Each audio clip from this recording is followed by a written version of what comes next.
चलिए, एक बहुत शानदार चैप्टर है और एग्जाम में बहुत ज्यादा आता है। क्या नाम है चैप्टर का? तो कहेंगे सर चैप्टर का नाम है डी एंड ब्लॉक एलिमेंट। अच्छा, इनऑर्गेनिक केमिस्ट्री का चैप्टर बेहद आसान, जितना पढ़ाऊंगा उतने में ही क्वेश्चन आएगा, उसके अलावा कुछ भी बाहर से नहीं आएगा। पहली सबसे अच्छी बात। दूसरी सबसे अच्छी बात यह है कि इस चैप्टर में ज्यादा दिमाग लगाना ही नहीं है। जो इस चैप्टर को नहीं पढ़ेगा या जिसने केवल इस चैप्टर को रटा होगा वो उसके चैप्टर में कुछ नहीं कर पाएगा। तो एक बहुत अच्छा मौका है कि एक थोड़े छोटे छोटे कॉन्सेप्ट्स को सीखा जाए और इन कॉन्सेप्ट को यूज करके हर डी एंड एफ ब्लॉक के क्वेश्चन को सही किया जाए। और हर रोज अगर आप कुछ क्वेश्चंस की पढ़ाई करेंगे तो एग्जाम आते आते आपको बहुत कुछ आ चुका होगा। और अगर आप ये सोचेंगे कि आप रोज आखिरी में बिल्कुल एक साथ सब कुछ कर लेंगे तो वो अबाउट टू इम्पॉसिबल है। वो सिर्फ कहने में अच्छा लगता है कि आपने बहुत ज्यादा सोचा कि हम ये कर लेंगे, बट वो होता नहीं है। रोज थोड़ा पढ़िए, रोज थोड़ा सीखिए और आप बहुत अच्छा जो है इस पर कर सकते हैं। एक बहुत अच्छा टॉपिक है, बहुत इंटरेस्टिंग और बेहद आसान। चलिए पढ़ते हैं। तो बिल्कुल टाइम से स्टार्ट कर रहे हैं चैप्टर को। चलिए, यहाँ पर देखिए एक शब्द लिखा हुआ है और ये मैं आपको पढ़ाता हूँ। ये है कुछ डी ब्लॉक एलिमेंट्स, जैसे scandium, titanium, vanadium, chromium, manganese, iron, cobalt, nickel, copper, zinc. ठीक है। अब जनरली याद करने के लिए तरीके क्या होते हैं? जैसे इसको याद करने का निमोनिक है, ये जरूरी नहीं मोहब्बत तेरी रुलाती रहे पहले अगर सीडी। अभी सिखाएंगे, ये जब पढ़ाएंगे तब। जैसे लाया हूं तेरे वास्ते रहमते उस इश्क पर सोने मरने वाले, सोना इज गोल्ड। ठीक है। तो ये सब मैं आपको सिखा दूंगा, वो अलग सी चीज है। पहले इस चीज को जानिए कि ये है क्या, डी ब्लॉक एलिमेंट क्यों कहते हैं इनको। तो generally D block element, Shweta आप कुछ बताना चाहेंगे कि हम डी ब्लॉक एलिमेंट क्यों कहते हैं किसी चीज को? जैसे इनको डी ब्लॉक क्यों कहते हैं? तो आपने सुना होगा कि सर इनका जो कोई भी एलिमेंट किस ब्लॉक का है वो इस बात पर डिपेंड करता है कि उसका जो आखिरी इलेक्ट्रॉन है वो किस सबशेल में है। किसमें? किस सबशेल में है, वो डिसाइड करेगा कि उस एलिमेंट, वो एलिमेंट किस ब्लॉक का होगा। राइट। तो अब यहाँ पर एक बात लिखी हुई है, वह सुंदर सी बात लिखी हुई है। लिखा हुआ क्या है कि अगर अगर देखा, if the last electron goes in penultimate d subshell then element will be of d block element. और डी ब्लॉक के एलिमेंट को ट्रांजिशन एलिमेंट कहते हैं। किसको छोड़ करके? जिंक, कैडमियम और मरकरी को छोड़ करके, क्योंकि ये नॉन ट्रांजिशन एलिमेंट होते हैं। अभी तो बहुत छोटी सी बात है, अभी मैं सिखाऊंगा। ठीक है। तो एक छोटे से एग्जांपल से सीखते हैं कि पहले कि डी ब्लॉक है क्या। ठीक है, यहां पर सीखते हैं। अब आपने एक शब्द सुना, आपने एक शब्द सुना और ये शब्द बहुत इंटरेस्टिंग था। अब वो शब्द आपने क्या सोचा, सुना? Penultimate, penalty.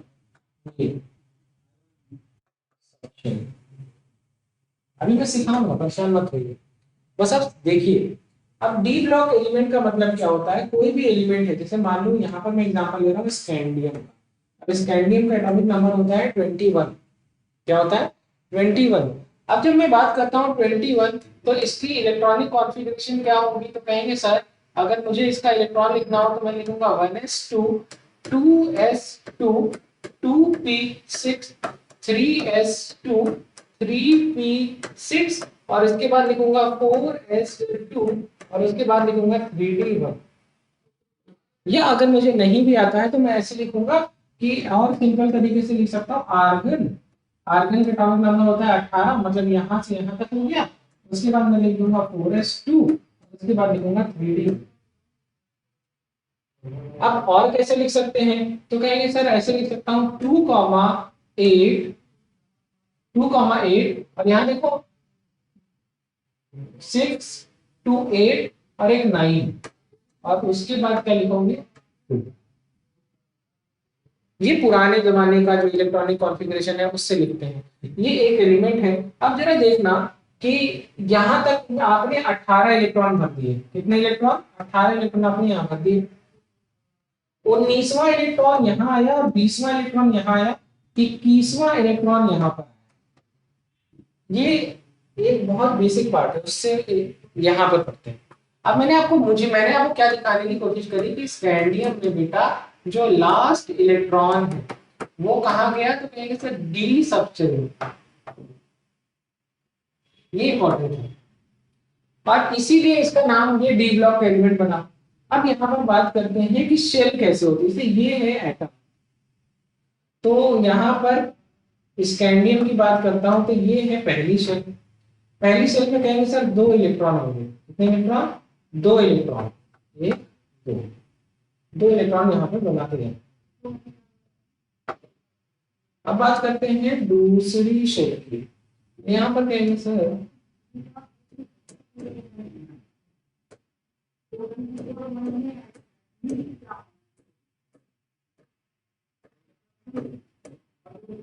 ठीक है।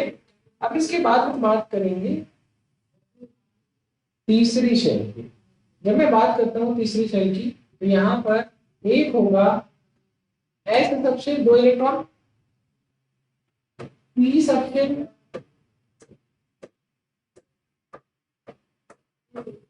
और इसके बाद आता है 5 इलेक्ट्रॉन आते हैं डी सबशेल।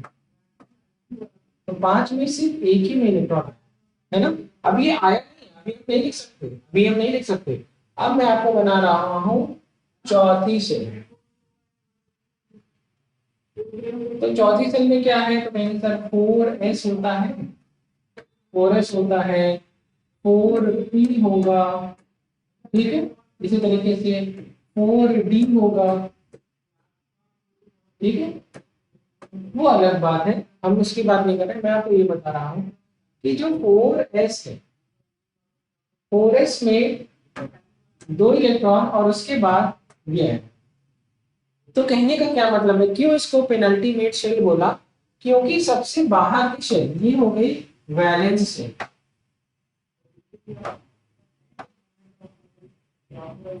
ठीक है। सबसे बाहर की शेल को क्या कहते हैं बेटा? Valence shell.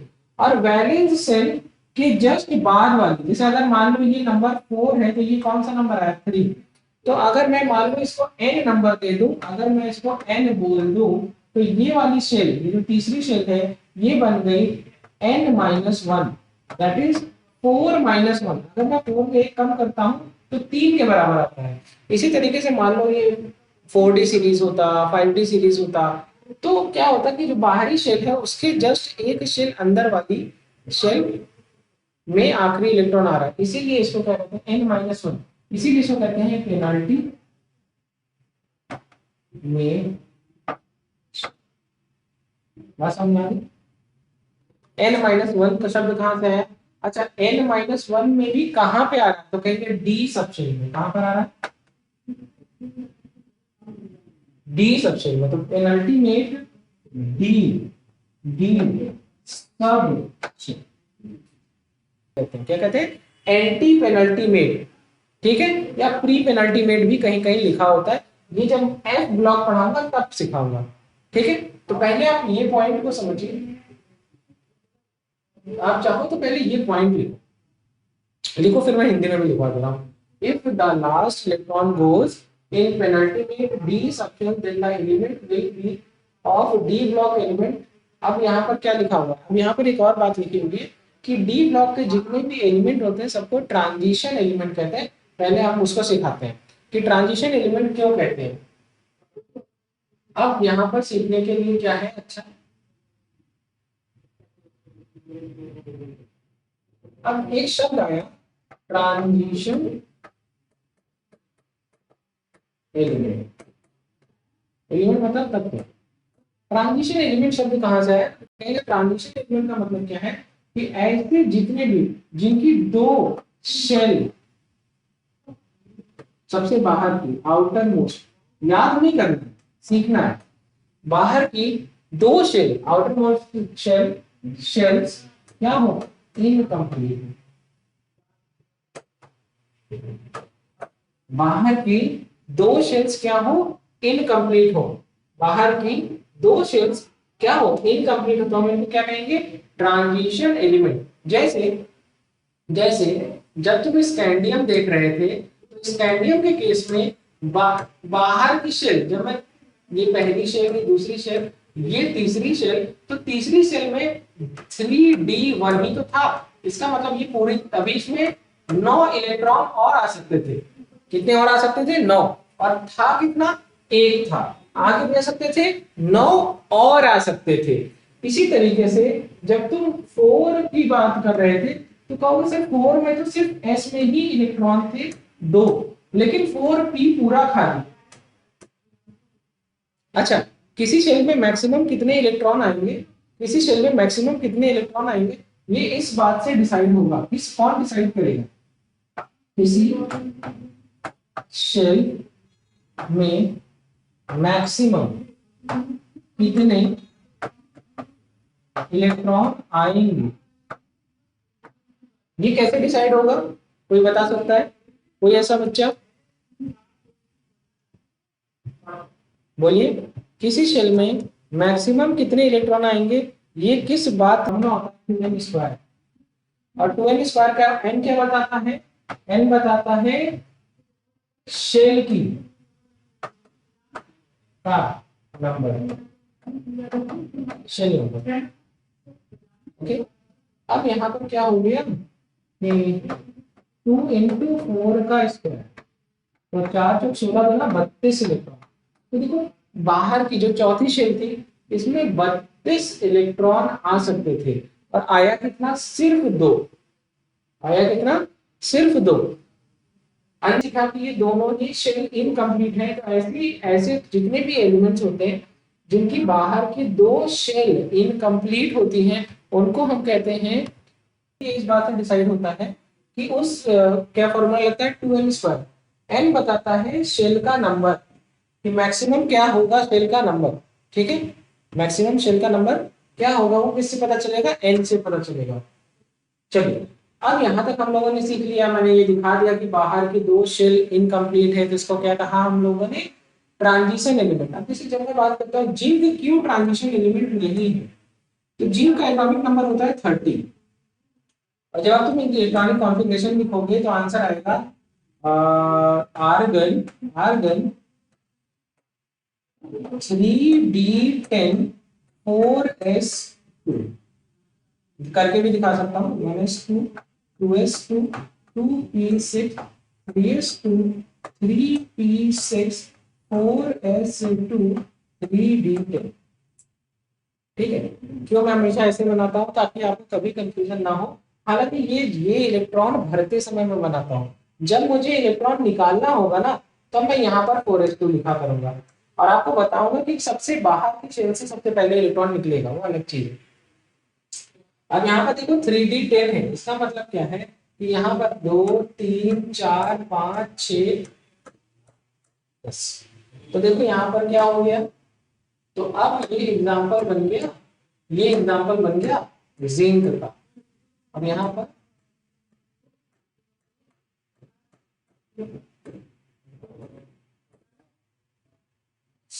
यहाँ तक समझ में आ गया। तो देखो यहाँ पर अब सिर्फ एक ही इनकम्प्लीट बचा, तो इसको नॉन ट्रांजिशन एलिमेंट कहते हैं। ठीक है, चलिए यहाँ तक हम लोगों ने सीख लिया। तो मैंने आपको ये बात सिखा दी, राइट। अब इसको आप अगर हिंदी में लिखना चाहें तो आप मुझसे कहें तो मैं हिंदी में भी लिखवा सकता हूँ। तो क्या लिखा है? अगर आखिरी इलेक्ट्रॉन, ठीक है, पेनल्टी वेट डी सबशेल में जाएगा तो ऐसे एलिमेंट को हम डी ब्लॉक एलिमेंट कहेंगे, ऐसे तत्वों को हम लोग डी ब्लॉक एलिमेंट कहेंगे। इसके बाद क्या लिखा है? जो डी ब्लॉक एलिमेंट होते हैं इनको ट्रांजिशन एलिमेंट भी बोलते हैं, क्योंकि इसमें किसको छोड़कर? जिंक, कैडमियम और मरकरी को छोड़ करके। अब यहाँ पर देखिए क्यों जिंक, कैडमियम, मरकरी को नहीं कहते हैं, तो यहाँ एग्जांपल लिखा है कि जिंक के आखिरी शेल, सब शेल में, डी सब शेल में पूरे इलेक्ट्रॉन भरे हैं और इसलिए जिंक ट्रांजिशन एलिमेंट नहीं है। तो यहाँ पर एक बात लिखी हुई है, हिंदी में भी लिख सकते हैं आप लोग, मैं लिखवाऊंगा अभी प्रॉपर। अब यहाँ पर देखिए कॉपर के बारे में बहुत इंटरेस्टिंग है, मैं अभी पढ़ाता हूँ। पहले यहाँ लिखा है कि ट्रांजिशन एलिमेंट होने के लिए, for being transition element to outermost shell in must be incomplete in their ground or excited state। मतलब यहां लिखते हैं,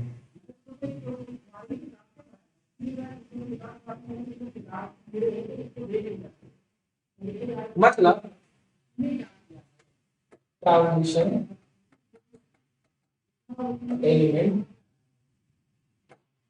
होने के लिए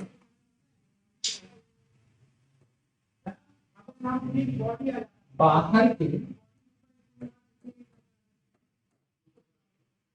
दो शेल क्या होना चाहिए, जरूरी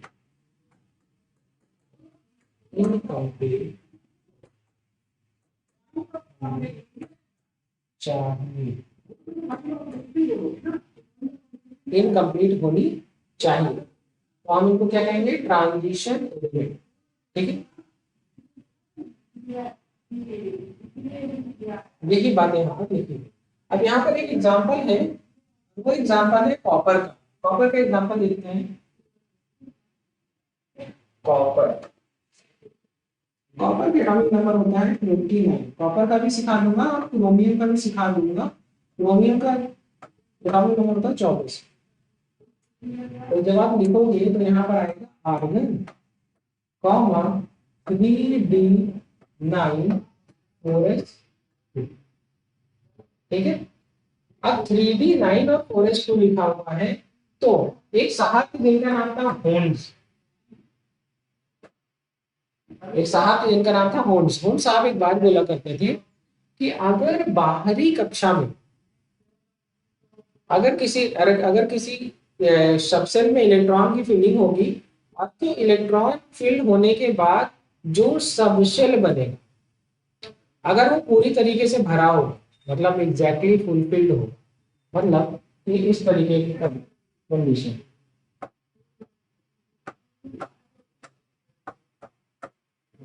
या फिर पूरी तरीके से हाफ फिल्ड होगा, या इस तरीके का कुछ हो, या इस तरीके का कुछ सिचुएशन हो। ऐसे सिचुएशन में क्या होगा कि ये और ये कंडीशन हाफ फिल्ड है, और ये क्या है, फील्ड है। इन दोनों सिचुएशन में ये ज्यादा स्टेबल होगा रेदर देन इस सिचुएशन में। ये एक ऐसी बात समझो, इस बात को समझने का एक बहुत सिंपल तरीका मैं यूज करता हूँ। एक इंसान है जिसके 3 बेटे हैं, एक इंसान है जिसके 3 बेटे हैं। इसमें से क्या है कि एक कंडीशन ऐसी हो जो तीनों बेटों की शादी हो जाए, या कंडीशन ऐसी हो जो तीनों बेटे सिंगल हो, शादी नहीं हुए, बैचलर है। दोनों ही सिचुएशन में ये लोग अच्छे से रहेंगे। लेकिन अगर एक बेटे की शादी हो जाए और 2 बेटों की शादी ना हो, तो घर में प्रॉब्लम्स होने लगेगी। प्रॉब्लम होगी कि ये इनकी वाइफ कहेगी हम इनके लिए क्यों कपड़ा धुले, इनका क्यों इनका खाना बनाए। तो इसका मतलब यहाँ इस घर में दिक्कतें आना शुरू होंगी, अनस्टेबिलिटी होगी। ठीक है, तो इसका मतलब क्या है कि इन दोनों में ज्यादा स्टेबिलिटी होती है इस कंडीशन से। अब यही चीज हमको यहाँ पर सीखनी है। जब मैं बात करता हूँ कॉपर की, तो कॉपर का एटॉमिक नंबर है 29, और 29 जब बनता है तो इसके पास इस तरीके की सिचुएशन बन के आएगी।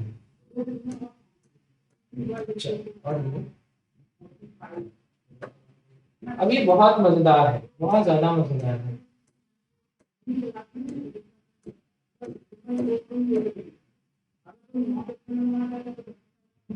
ये तो सबसे इंटरेस्टिंग है। यहाँ पे देखो ऐसी सिचुएशन है, बिल्कुल ऐसा, यहाँ पर केवल ये अनपेयर है।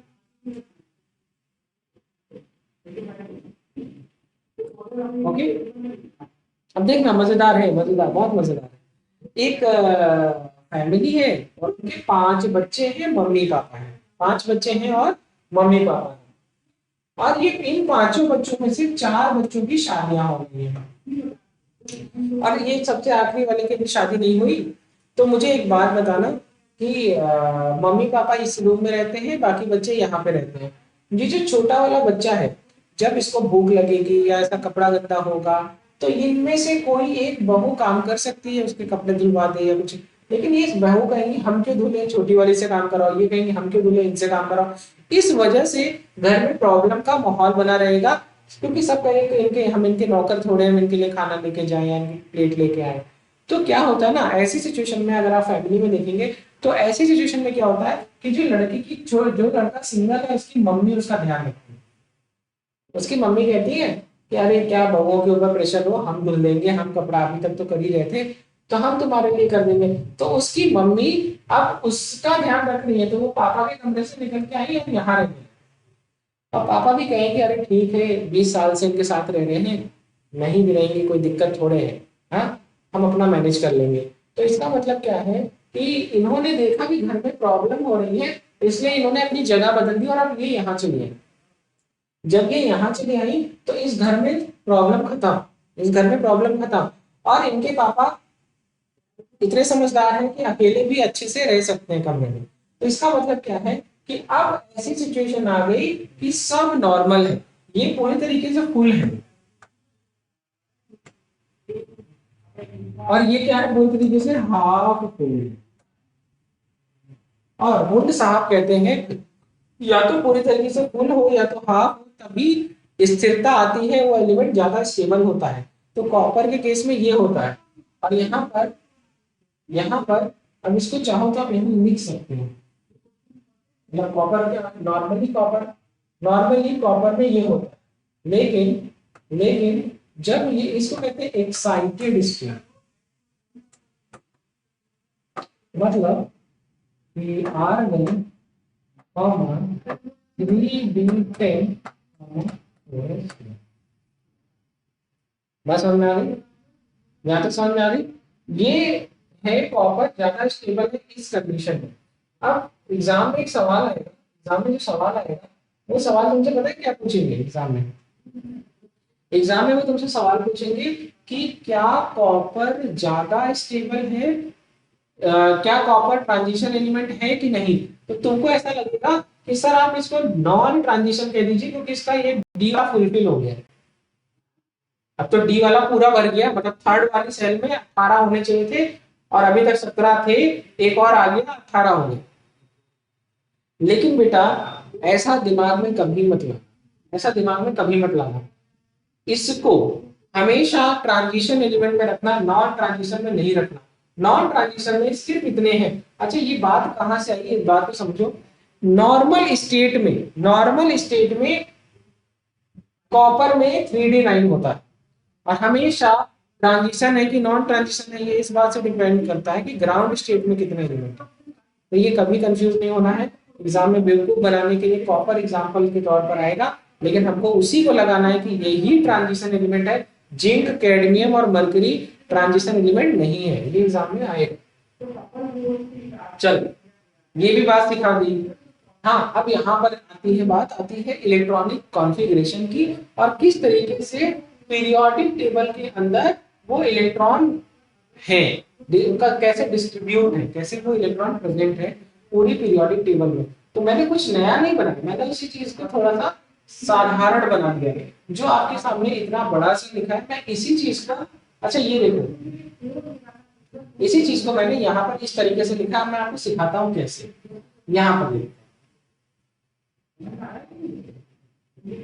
यहाँ पर से मैंने क्या किया, जैसे आपने देखा होगा कि एक पीरियोडिक टेबल बनाया, और इस पीरियोडिक टेबल में पहला है कि हाइड्रोजन, लिथियम, सोडियम, मैग्नीशियम, हाँ सोडियम, पोटेशियम, पोटेशियम होता है,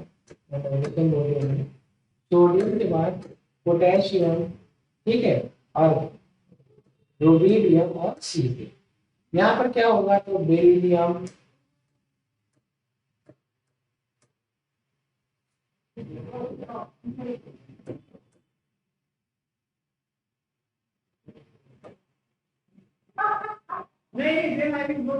ठीक है। अब इसके बाद क्या आ जाएगा, यहाँ पर यहाँ आगे हम लोग थर्ड पीरियड, यहाँ से देखो, यहाँ से S C P I B F E C U N I C U Z, ठीक है। देखना बहुत इंटरेस्टिंग है, बहुत इंटरेस्टिंग है। और अभी पीरियड टेबल तो और बड़ा होंगे।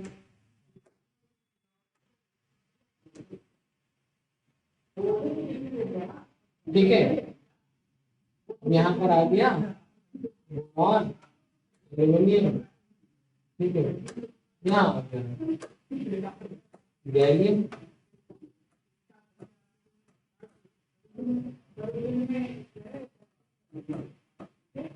इस तरीके से वो बढ़ता जाएगा। इस चीज को समझिए कि कैसे हो रहा है। जब आप देख रहे हैं तो ये पहला पीरियड है, ये दूसरा पीरियड है, ये तीसरा पीरियड है, ये चौथा पीरियड है और ये पांचवा पीरियड है, ये छठा पीरियड है और ये बात को समझिएगा। यहाँ तक आप समझ गए। अब यहाँ पर इससे भी अच्छी बात को समझेंगे कि ये जो चौथे पीरियड का एलिमेंट है, वैसे जो पीरियड नंबर होता है वही सबसे वैलेंस सेल नंबर होता है।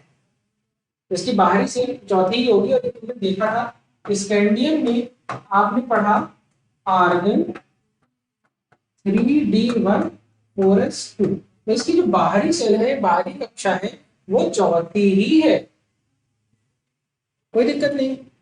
यहाँ पर देखो क्या लिखा हुआ है 3d, ठीक है। तो इसका मतलब इसका जो आखिरी इलेक्ट्रॉन है वो कौन से सबशेल में गया, तो मैंने 3d हर शेल पे।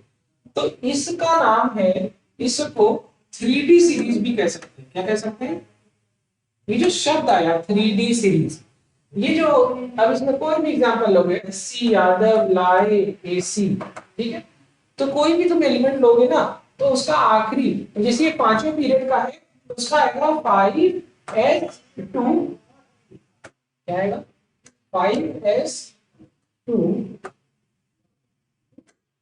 और यहाँ आएगा 4d1, और यहाँ पर नोबल गैस बदल जाएगी, टॉप हो जाएगी, ये हो गया। ओके, अब यहाँ पर एक और बात हमने जब समझी तो मुझे ये समझ में आया कि इसका मतलब क्या है कि ये जो इसमें जो डी सबशेल के एलिमेंट होंगे वो 4d1 4d2 4d3, जैसे यहाँ पर 3d1 जाएगा, यहाँ पर 3d2 होगा, यहाँ 3d3 होगा, इसी तरह के 3d5 होगा। तो आयरन का 3d6 4s2 होता है, याद होगा आपको। आयरन में आपने पढ़ा होगा आर्गन 3d6 4s2, ऐसे ही पढ़ा होगा, 26 होता है। तो एक बात याद रखिएगा, जैसे लिखा है 21, तो याद रखिएगा 22 23 24 में थोड़ा एक्सेप्शन है, 25 26 27 28 29 में फिर से एक्सेप्शन है, और फिर 30। एक बात याद रखिएगा कि जो ये आखिरी में वैल्यू लिखी है, तो यही बन रही है 3d2 3d3 3d5 3d6, this is 3d7 3d8, मतलब कॉमा 4s2 लिख सकते हो, 4s2 लिख सकते हो, 4s2 लिख सकते हो, 4s2 लिख सकते हो, 4s2 4s2, और यहाँ पे लिखोगे 3d, सेक्शन है, यहाँ पे लिखोगे 3d10 4s2 1 यहाँ पे, ठीक है, बात समझ रहे हैं? इसकी छोटी बाकी सब वही है। मुझे बहुत अच्छे तरीके से मैंने आपको समझाने की कोशिश करी। क्या बेटा आपको आ रहा है सब कुछ समझ में? जितनी भी चीज मैं आपको समझा रहा हूँ, जितनी भी चीजें मैं आपको बता रहा हूँ, सिखा रहा हूँ, क्या आपको आ रही है वो बातें समझ में?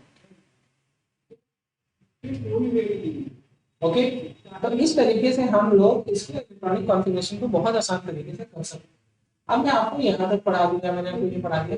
यहाँ पे देखिए इलेक्ट्रॉनिक कॉन्फ़िगरेशन लिखी हुई है, और जनरली इलेक्ट्रॉनिक कॉन्फ़िगरेशन क्या होता है, तो यहाँ पर देखिए क्या लिखा होता है, नोबल गैस जिस पीरियड का वो एलिमेंट होगा, जैसे यहाँ पर ये 4th पीरियड का एलिमेंट है, तो जिस पीरियड का एलिमेंट होगा उसके जस्ट पहले वाले पीरियड की नोबल गैस लिखी जाती है। जिस पीरियड का एलिमेंट होगा, यहाँ लिख लो अपने नाम से, जिस पीरियड का एलिमेंट होगा उसी पीरियड के जस्ट पहले वाले पीरियड की नोबल गैस लिखेंगे। जिस पीरियड का वो एलिमेंट होगा उसी पीरियड के जस्ट पहले वाले पीरियड की नोबल गैस हम लिखेंगे। अब यहाँ पर देखिए एग्जांपल लिखिए नोबल गैस कॉमा, अब यहाँ पर देखिए सबसे बाहरी शीट को n माना, क्या माना n, और यहाँ पर एक बात लिखिए कि n की वैल्यू 0 भी हो सकती है, n की वैल्यू 1 भी हो सकती है और n की वैल्यू 2 भी हो सकते हैं। तो सामान्यतः सबकी n की 2 आ रही थी, लेकिन जब तुम क्रोमियम लिखे थे तो n की वैल्यू क्या आई थी 4s1, क्या आई थी 4s1, और क्या लिखा था तुमने 3d5, और क्रोमियम चौथे पीरियड का एलिमेंट है। तो इसके जस्ट पहले पीरियड की नोबल गैस कौन सी होती है आर्गन। इसी तरीके से ठीक है ये सारे एलिमेंट अब यहाँ पर किस पीरियड में कहां पर किस तरीके से प्रेजेंट होते हैं ये देखिएगा कितना अच्छा लिखा हुआ है।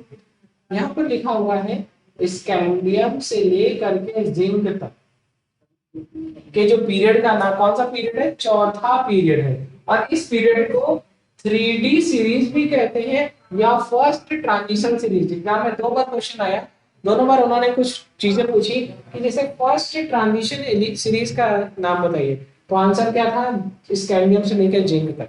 ये शुरू कहां से हो रहा है थर्ड बी और खत्म कहां हो रहा है सेकेंड बी। ये जिसको नहीं आता वो मैं बहुत अच्छे से बता सकता हूँ। अगर आपको ये first A second B third A किस तरीके से आया अगर नहीं आता तो आप मुझसे पूछ सकते हैं। तो पीरियोडिक टेबल 2 तरीके की, एक दी थी मेंडलीव साहब ने और एक है modern periodic table. Modern periodic table में 1 से लेकर 18 तक एलिमेंट थे, जबकि मेंडलीव के पीरियोडिक टेबल में क्या था कि 1 से लेकर के 7 तो ए और बी शब्द उन्होंने इस्तेमाल किया, जैसे 1A 1B 2A 2B 3A 3B। इसी तरीके से 1 से लेकर के 7 तक गए, उसके बाद ग्रुप नंबर 8 बनाया और एक बनाया उन्होंने 0 ग्रुप। अगर तुम इसको देख पा रहे हो ग्रुप 8 में 3 है पूरे, मतलब 3 एलिमेंट्स एक साथ उन्होंने रख दिए, तीन ग्रुप को एक साथ रख दिए। तो देखो 7 दूनी 14, एक 15 और एक 16, अभी भी 2 ग्रुप मिसिंग है 17 और 18। तो उन्होंने ग्रुप नंबर 8 में 3 ग्रुप रखे थे, ठीक है। ग्रुप नंबर 8 में कितने रखे उन्होंने 3 ग्रुप रखे। तो इस तरीके से पीरियोडिक टेबल बनी थी और ये शुरू होती है ग्रुप नंबर 3 से और ग्रुप नंबर 12 तक, ठीक है। मॉडर्न पीरियोडिक टेबल में ग्रुप नंबर 3 से और ग्रुप नंबर 12 तक। अब एक बात नोट कर लीजिए तो मैं आपको और अच्छी चीज सिखाऊं कि पूरी पीरियोडिक टेबल में सबसे बड़ा ग्रुप कौन सा है। तो आंसर है ग्रुप 3 लिखा है, 13 लिख दिया ना, 3 लिखिएगा 3। ग्रुप नंबर 3 से लेकर ये this is the largest group of periodic table. Periodic table का सबसे बड़ा ग्रुप। उसके बाद 58 से 71, यहीं से देखो दूसरा जो ग्रुप है वो कहां से शुरू हो रहा है 72 से, तो 58 से 71 लैंथेनाइड कहते हैं इनको। तो ये कितने होंगे 14। और फिर देखो 90 से 103 इसी ग्रुप से निकले हैं, ये एक्टिनाइड होते हैं, ये भी 14 होता है। तो 14 दूना 28, 28 और 4 32 एलिमेंट, कितने एलिमेंट 32 तत्व।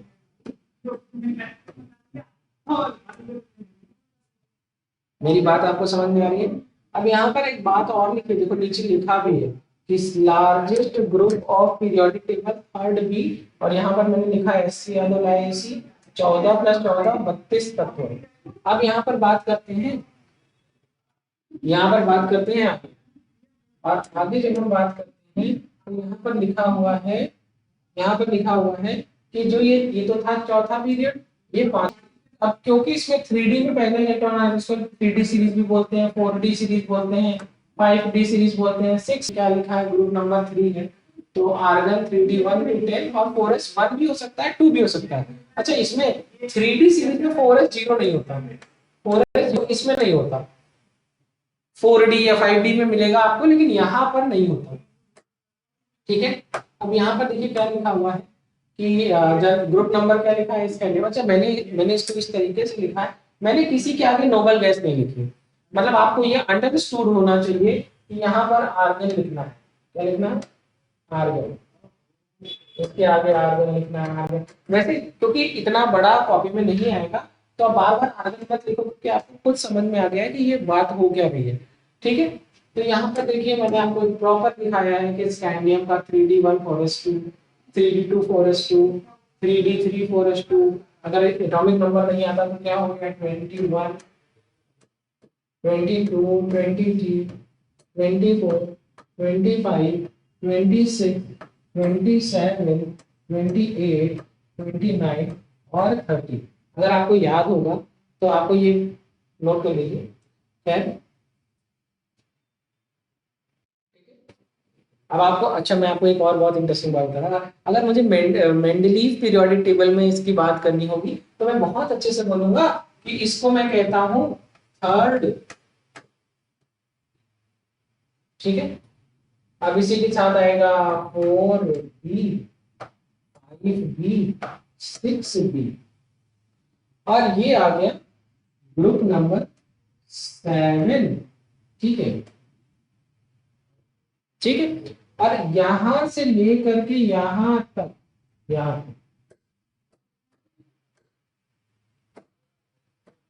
से लेके यहां तक, दिस इज ग्रुप नंबर 8। और इसके बाद this is first A, this is second A. और मुझे बहुत अच्छे से पता है कि मेरे बच्चों को ये बात पता होगी कि बोरॉन की जो फैमिली इसके बाद आती है ग्रुप नंबर 13, उसका नाम है थर्ड ए। कार्बन की फैमिली जिसका नाम है ग्रुप 14, उसका नाम है 4a। इसके बाद नाइट्रोजन की फैमिली का नाम है 5a। इसके बाद ऑक्सीजन की फैमिली का नाम है 6a। इसके बाद आती है फ्लोरीन की फैमिली, मतलब हाइड्रोजन की फैमिली, दैट इज 7a। और उसके बाद जीरो ग्रुप आ जाता है ना, तो जिसको हम ग्रुप 17 कहते हैं, जीरो ग्रुप कहते हैं 18 को। ठीक है, बात समझ में आ रही है?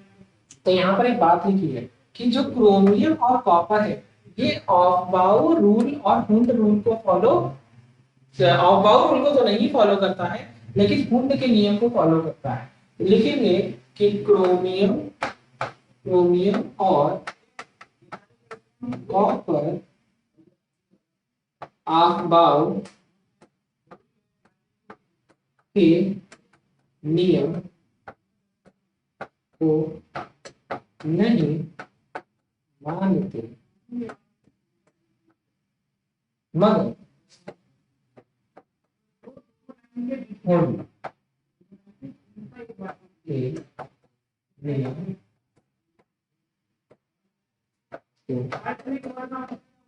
मानते, या हुंड के नियम को,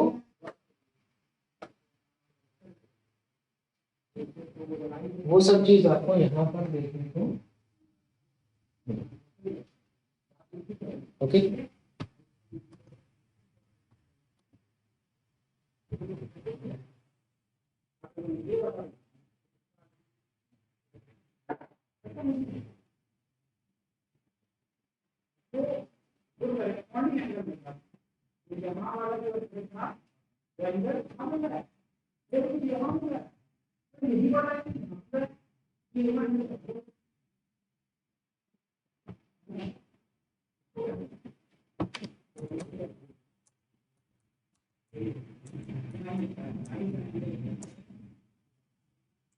बात समझ में आ रही है? अब हम बात करते हैं एक एक एलिमेंट के बारे में। और यहाँ पर लिखा हुआ है सबसे पहला एलिमेंट है दैट इज स्कैंडियम, जिसका एटॉमिक नंबर है 21। इसके बारे में 3 बार भी क्वेश्चन आया एग्जाम में, 3 बार का क्वेश्चन यहाँ पर दिखा दे रहा हूँ। सबसे पहला क्वेश्चन आया कि स्कैंडियम ट्रांजिशन सीरीज का सबसे हल्का तत्व है, तो लिखा है कि लाइटेस्ट ट्रांजिशन एलिमेंट। तो सबसे हल्का ट्रांजिशन एलिमेंट। ठीक है, दूसरा क्या लिखा है कि ये विभिन्न ऑक्सीडेशन स्टेट शो नहीं करता। तो ये विभिन्न ऑक्सीकरण संख्या नहीं दर्शा। ठीक है, ये केवल एक फिक्स ऑक्सीडेशन स्टेट है +3, मतलब स्कैंडियम जनरली हमको किस ऑक्सीडेशन स्टेट में मिलेगा, Hc+3, सिखा देंगे। इसके बाद क्या लिखा है कि इसके जो भी कंपाउंड होते हैं वो कलरलेस होते हैं और डायामैग्नेटिक होते हैं। तो लिख लीजिए कि इसके जो कलर कंपाउंड होते हैं वो क्या होते हैं, तो कलरलेस होते हैं और डायामैग्नेटिक होते हैं। पहले इतना नोट कर लीजिए, आप नोट कर रहे हैं बेटा इसको साथ साथ में। चलिए, तो कंपाउंड कलरलेस होते हैं और डायामैग्नेटिक होते हैं, इस बात को यहाँ पर समझा इस जगह पर। जैसे जैसे स्कैंडियम है और यहाँ पर क्या हो गया 3d14s2। कोई भी चीज कलर तब होती है जब उसके डी सबसेल में कोई भी चीज कलर मतलब रंगीन तब होती है जब उसके डी सबसेल में कम से कम एक अनपेयर्ड इलेक्ट्रॉन। यहाँ पे देखो नॉर्मली स्कैंडियम में 3d14s2 होता है, मतलब यहाँ पर डी सबसेल में एक इलेक्ट्रॉन। लेकिन जब मैं इसकी स्कैंडियम +3 करता हूँ, इसके 3 इलेक्ट्रॉन को निकालता हूँ, तो सबसे पहले यहाँ से 2 इलेक्ट्रॉन निकलेगा और एक यहाँ से निकलेगा, तो ये बन जाएगा आर्गन 3d0। अब क्योंकि इसके डी में इलेक्ट्रॉन है ही नहीं, इसके डी सब शेल में इलेक्ट्रॉन है ही नहीं, तो पेयर और अनपेयर की बात ही नहीं होती। तो या तो कलर कब आएगा, कलर लेस कब होगा, रंगहीन।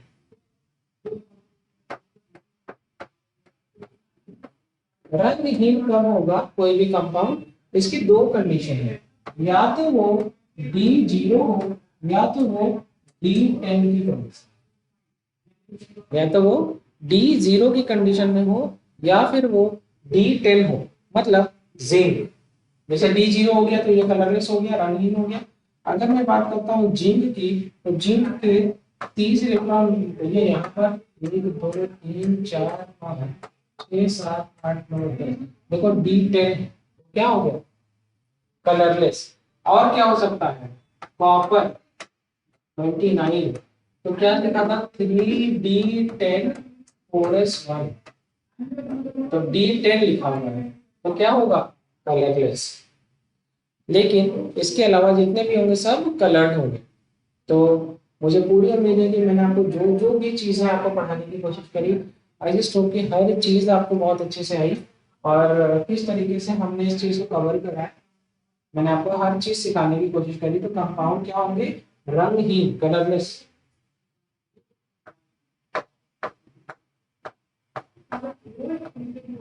और डायामैग्नेटिक।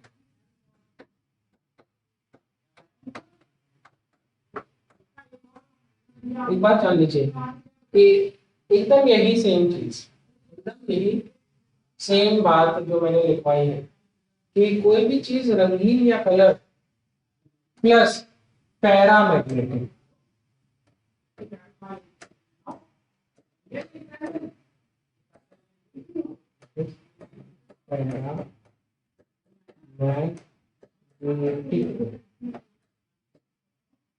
ऐसे मैं हमेशा ऐसे बनाऊंगा। ये सिर्फ तब होगा जब वहां पर कम से कम एक अनपेयर्ड इलेक्ट्रॉन हो। इसके अलावा अगर ऐसा नहीं होगा तो हमेशा वो रंगहीन ही होगा, चाहे आप कुछ भी कर लीजिए। Right right. समझ में आ रहा है सब कुछ बेटा? चलिए अब मैं यहाँ पर मैंने आपको पढ़ाया, मतलब स्कैंडियम के बारे में मैंने आपको पढ़ाया था, ठीक है। और एग्जाम में क्या क्वेश्चन आए, और एग्जाम में कुछ ये क्वेश्चन आए थे, मैं आपको यहाँ पर दिखाता हूँ। यहाँ पर क्या लिखा है कि पूरे पूरे डी ब्लॉक एलिमेंट, जितना भी डी ब्लॉक का एलिमेंट है, सभी डी ब्लॉक एलिमेंट में जो मैग्नीज है, ये सबसे ज्यादा विभिन्न तरीके की ऑक्सीडेशन स्टेट शो करता है, लाइक +1 से लेकर के +5 तक। तो सबसे ज्यादा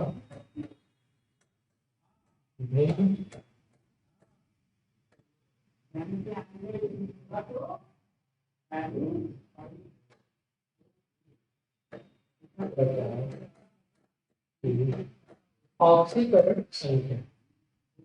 अब इससे फायदा क्या है, इससे फायदा क्या है? अच्छा, आपने एक चीज सुनी होगी, इसका नाम है क्लोरोफिल। तो क्लोरोफिल पिगमेंट सुना होगा, और उसमें आपने एक चीज और सुनी होगी कि इसमें मैग्नीज पाया जाता है।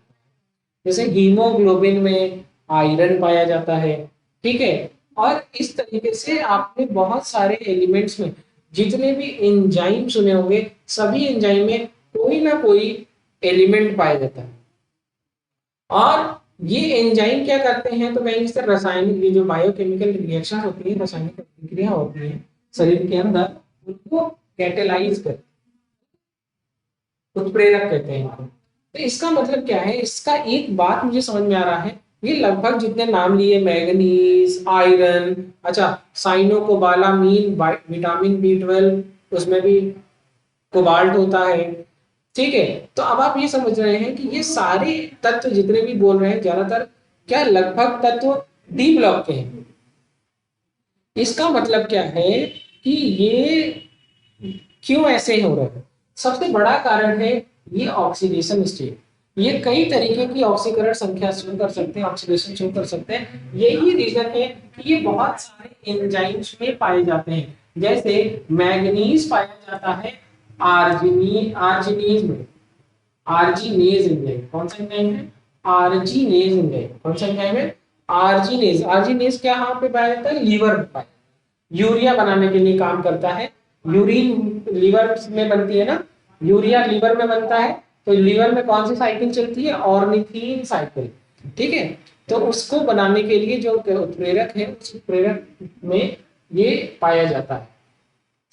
अब जैसे अगर मैं हीमोग्लोबिन की बात करूं, तो हीमोग्लोबिन कहाँ पाया जाता है? तो कहेंगे सर हीमोग्लोबिन तो आरबीसी में पाया जाता है, और आरबीसी में देख रहे डी ब्लॉक एलिमेंट है। तो कारण क्या है? कारण देखो, कोबाल्ट की मैं बात कर रहा था, तो कोबाल्ट देखो विटामिन B12 साइनोकोबालामीन में पाया जाता है। मैं जिंक की बात कर रहा था, तो जिंक आपका इंसुलिन में पाया जाता है, कार्बोनिक एनहाइड्रेज एंजाइम में पाया जाता है, और कार्बोक्सी पेप्टाइडेज एंजाइम में पाया जाता है। तो ये मैं लिखवा दूंगा, लेकिन मुझे प्रॉपर पूरी उम्मीद है कि मैंने आपको जो कुछ पढ़ाया, देख रहे डी ब्लॉक का चैप्टर कितना आसान है, मतलब बहुत आसान है। और आप को कुछ अगर थोड़े कॉन्सेप्ट आपको आते हैं, तो आप इस चैप्टर के लगभग क्वेश्चन सही कर सकते हैं, राइट? बेटा मैंने जितना कुछ भी आज पढ़ाया आपको सब समझ में आया?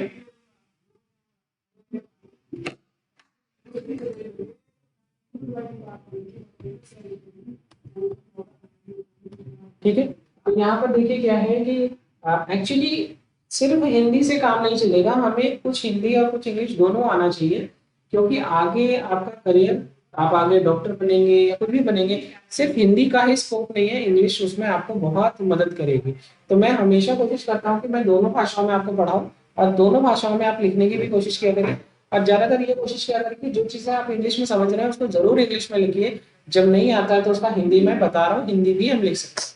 Okay, so this is all about today. मुझे प्रॉपर मैंने जितना अच्छे से अच्छे क्वेश्चन इसमें अरेंज किए आपके लिए, ताकि आपको पढ़ने में आसानी हो। नेक्स्ट क्लास में मिलेंगे इसी के आगे। Thank you. ठीक है श्वेता?